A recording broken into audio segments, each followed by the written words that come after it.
কি বলবেন? আপনাকে গ্রেফতার করা হলো কেন? পূর্বের ইতিহাস আমি জানি। কান্তি ভাইতে তিনি যখন ছিলেন ওসির দায়িত্বে অনেক মেয়ের তিনি সর্বনাশ করেছেন। তদন্তের নামে মহিলাকে ধর্ষণের অভিযোগ, পুলিশকে নিয়ে গেল আদালতে। 14 দিনের জেল হেফাজতে নির্দেশ দিল আদালত। ধর্ষণের অভিযোগের প্রতিবাদে বিক্ষোভ দেখালো বিজেপি। ধর্ষণকারী পরিবারের অভিযুক্ত দৃষ্টান্তমূলক শাস্তির দাবিতে বিজেপির আন্দোলন চলবে। ধর্ষণের অভিযোগে পুলিশ আধিকারিকের বিরুদ্ধে ঘটনায় শোরগোল জলপাইগুড়ির পুলিশ মহলে। রাজগঞ্জ থানার সাব ইন্সপেক্টর পদে কর্মরত ছিল ওই পুলিশ কর্মী।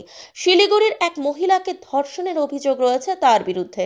অভিযোগ, তদন্তের অছিলায় তাকে ডাকা হয় রাজগঞ্জে, সেখানেই তাকে ধর্ষণ করা হয় বলে অভিযোগ পাওয়ার পরেই অভিযুক্তকে গ্রেপ্তার করে পুলিশ। ক্লোজ করে শুরু হয় তদন্ত। এদিনই তাকে তোলা হয়েছে জলপাইগুড়ি আদালতে। যদিও এদিন তার আইনজীবী জামিনের আবেদন করলেও তা নাকচ করে দেয় আদালত। 14 দিনের জেল হেফাজতে নির্দেশ দেন বিচারক।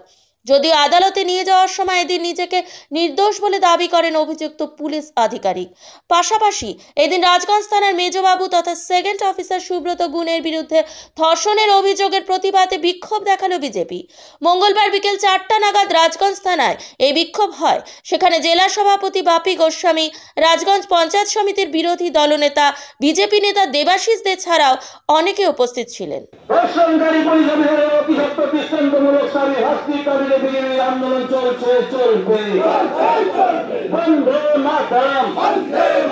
আপনারা জানেন রাজগঞ্জ থানার মেজবাবু ছিল দাপটে মেজবাবু। তিনি এক মহিলাকে বিপদে পড়ে তার কাছে এসেছিলেন, তাকে তার ঘরে নিয়ে গিয়ে তাকে ধর্ষণ করা হয়েছিল। তারই প্রতিবাদে আজকে এখানে আমরা বিক্ষোভ সমাবেশ ভারতীয় জনতা পার্টির রাজগঞ্জ ব্লকের পক্ষ থেকে করব।